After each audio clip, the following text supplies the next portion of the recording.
E tem bola rolando para o Esporte Clube do Recife. Alô, alô, Leonardo Boni. Alô, Edinaldo Santos, boa noite para você, amigo. Boa noite para a amiga e o amigo ligados aqui no Bola Rolando. Vamos começar pela Copa do Nordeste. O Sport que conhece o seu adversário é uma partida só e será na Ilha do Retiro. O Sport pega o Ceará e passando na semifinal, ele pega quem passar de Bahia ou Fortaleza. A CBF ainda não marcou a data dessa partida entre Sport e Ceará, mas pode ser aí nesses meados do mês de junho, já que o Campeonato Brasileiro da Série A está parado e aí pode acontecer a partida da Copa do Nordeste entre Sport e Ceará. Eu acho que vão ter que aproveitar esse longo período mesmo, né? Não tem sentido não usar esses quase 45 dias de que já estamos chamando de intertemporada, que todos os clubes vão passar aí da Série A. Então aproveitaria esse longo espaço para promover já esses jogos importantes para a próxima fase da Copa do Nordeste. E mais uma vez Sport e Ceará, né, cara? Mais uma vez. Caramba. Agora funilou, né, Edinaldo? O Sport acabou na segunda posição e o Ceará acabou na quarta posição, né? Exatamente. E aí afunilou, você vê, quem passar pega Bahia ou Fortaleza. Não tem o que por onde correr, né? Eu nem olho para essa questão de quem é o mais forte, adversário ou não, porque quem chega nessa fase tem que estar preparado. Tem que estar preparado. Eu falo que a repetição de Sport e Ceará nos últimos anos tem sido uma coisa constante, né? É muito jogo Sport e Ceará, sempre se encontrando. Vamos ver o que é que vai dar aí nessa partida, muito aguardada, muito ansiada, até porque o Sport ainda está nessa situação vexatória e precisa realmente se acertar nesse período para encarar esse jogo da Copa do Nordeste. Bom, agora vamos falar de Daniel Paulista. O técnico chega amanhã à noite à capital pernambucana. Na quarta-feira, no final da manhã, vai dar uma entrevista coletiva.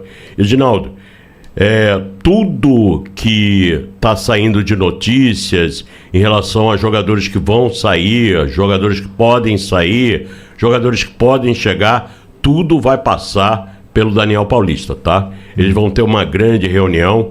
O Sport, a intenção do Sport, pelo que eu conversei com algumas fontes, é a seguinte: se você tem aí, eu vou dar um exemplo prático, mesmo porque está sendo citado, o Tite Ortiz. Tite Ortiz tem clubes interessados. Se o Daniel Paulista achar por bem que não vai usar o Tite Ortiz, ou pouco vai usá-lo, então aí o Sport negocia.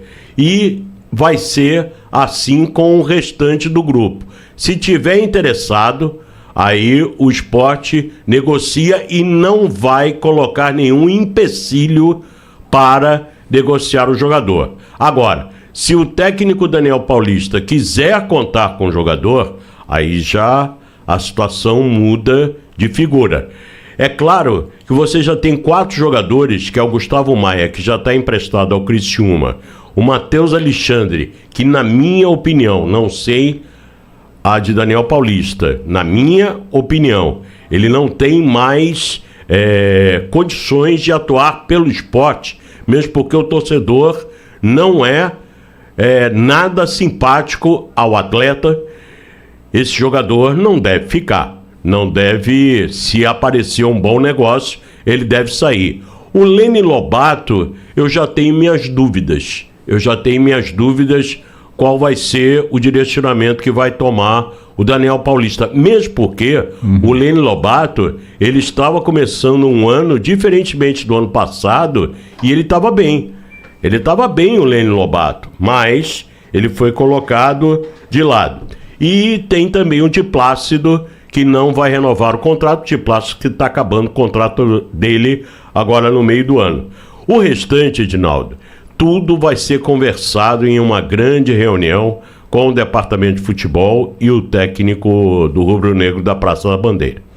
O que se comenta é que será quase meio time, ou mais de meio time, que o Sport vai tentar liberar, porque são jogadores que deverão realmente sair, até porque muitos deles não vão ser utilizados. Agora é aquela história, né? É preciso também ver como é que vai ser essa reposição do esporte. Não, né? e é preciso também ver para não criar um novo passivo, né? Exatamente. Porque é isso que eu estou dizendo para você. Porque há uma ideia, vão sair 6 jogadores. Aí você bota para fora e vai ficar pagando salário até o final. E muitos não têm contrato até o final do ano, tem contrato até 2026. É complicado. Aí, meu amigo, aí é um buraco sem fundo. O esporte você vai ter que gastar muito dinheiro. O esporte vai ter que encarar muitos desses problemas com esses jogadores, porque é aquela história, né?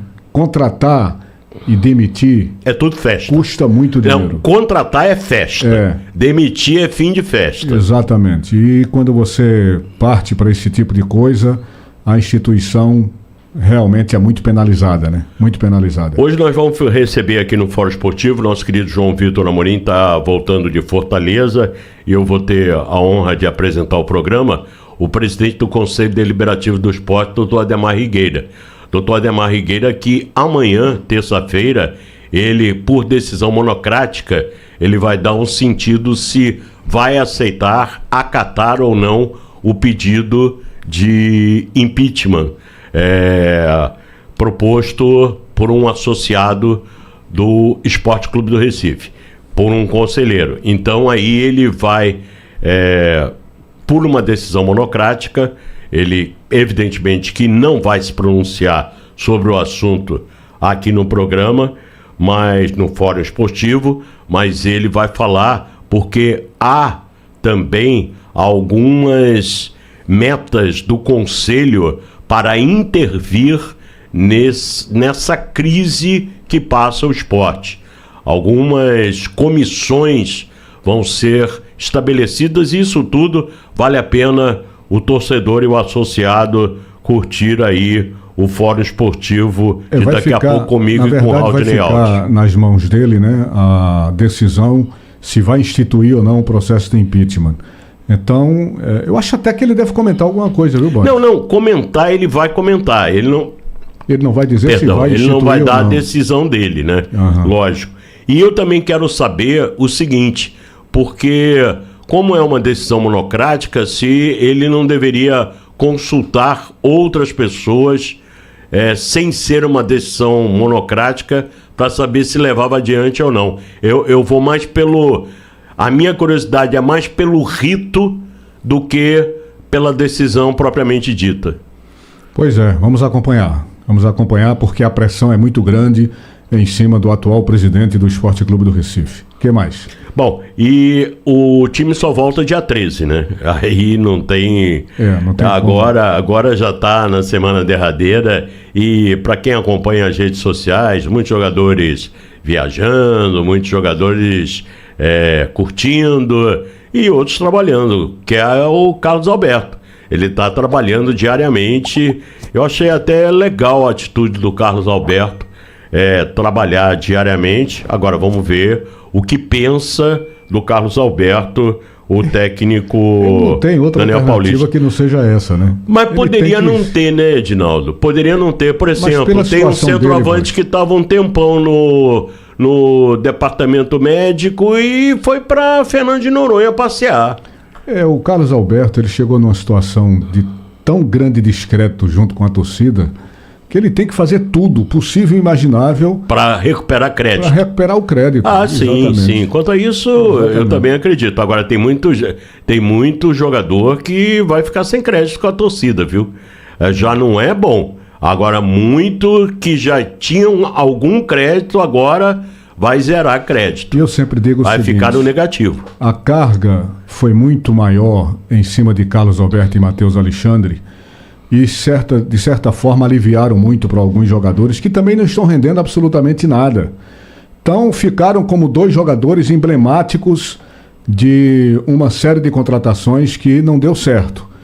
Aquela série de contratações envolvendo muito dinheiro, com o clube gastando mais de 60 milhões. Aí você tem muita gente aí que não mostrou nada dentro de campo, né? Mas jogou uma partida boa ali, acolá. O Sport tem sido assim, com todo mundo que tem vindo aí. Foi assim com Mariano Sosso, foi assim com o Guto Ferreira, foi assim com Pepa, o Antônio Oliveira. agora tem a chegada do Daniel Paulista. Quer dizer, cada técnico chega, é como se você tivesse colocado aquele cartaz lá na Ilha do Retiro. Em cartaz, a próxima vítima. É verdade, é verdade. A próxima vítima, impressionante. Ô, Edinaldo, você me permite abrir um parênteses? Eu quero mandar um abraço para Raminho, do Cabo de Santo Agostinho. Ele é ouvinte da Rádio Jornal, ele tem um bloco lá no Cabo de Santo Agostinho, um bloco de carnaval, e adora tanto você como o Screte de Ouro. Ah, que bom. Como é o nome do bloco dele? Eu esqueci, eu me lembro do Raminho, mas esqueci do bloco. Uhum. Esqueci do bloco, mas depois ele vai falar e eu volto a falar. E a doutora Vanessa de Castro também está nos ouvindo. E nós vamos ouvir agora o presidente do esporte, Yuri Romão, que ele vai falar sobre a nova fase que deve viver o esporte. A gente tem trabalhado bastante para poder reverter esse momento, né? O momento é muito ruim. Aproveita aí a tua pergunta para mais uma vez reiterar o meu pedido de desculpas à nossa torcida. O nosso planejamento, que no início nós achávamos que ia dar tudo certo, que a gente ia fazer um campeonato melhor do que nós estamos fazendo até agora, não se mostrou eficaz. Então a gente está mudando o rumo, né, da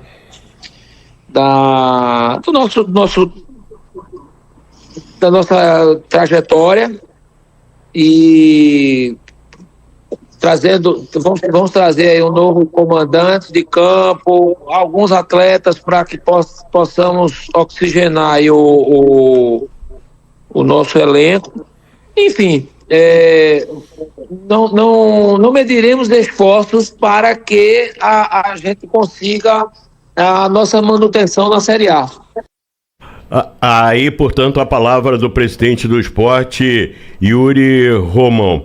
Então, Edinaldo, agora a gente vai aguardar. Dia 13, sexta-feira, é o dia da reapresentação dos atletas.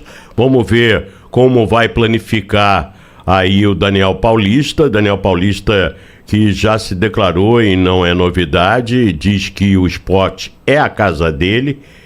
E é uma esperança que se renova, né? É uma coisa que se espera, né? Porque a gente não pode deixar de reconhecer que há essa identidade do técnico com o esporte, com a torcida. Agora que ele vai encontrar aí um desafio tamanho do mundo. O que ele vai encarar, essa empreitada que ele vai encarar, não vai ser fácil. E ele vai ter que ter muito cuidado para não ser a próxima vítima, como foram Mariano Sosso, Guto Ferreira, Pepa e o Antônio Oliveira. É verdade. E aí, vamos aguardar. Vamos aguardar. Esperar. Valeu, Boris. Valeu, querido.